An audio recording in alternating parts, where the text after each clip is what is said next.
فاز منتخب الأرجنتين ببطولة كأس العالم بقيادة الساحر ليونيل ميسي.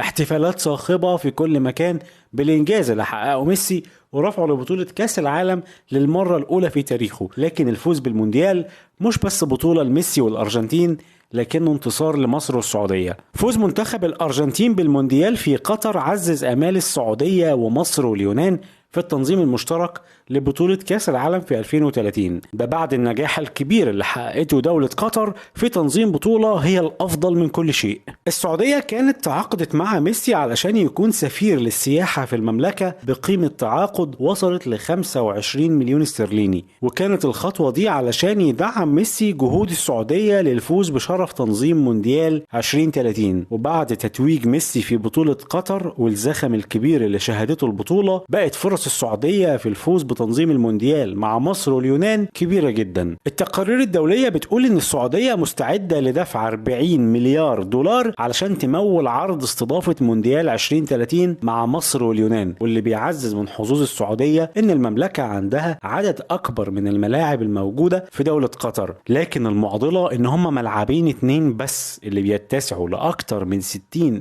ألف متفرج، وبقية الملاعب في معظمها بتبلغ السعة الاستيعابية ليها تقريبا 20,000. في حالة الموافقة على استضافة مصر والسعودية واليونان لمونديال 2030، هتكون بطولة كأس العالم دي متزامنة مع السنة اللي تم تحديدها بأنها رؤية السعودية 2030، الرؤية اللي الهدف منها بناء مجتمع متنوع اقتصاديا بعيد عن النفط، بما في ذلك طبعا خلق طفرة سياحية بالمملكة. الطفرة دي ممكن تحصل بالتأكيد من خلال استضافة حدث كبير جدا زي كأس العالم.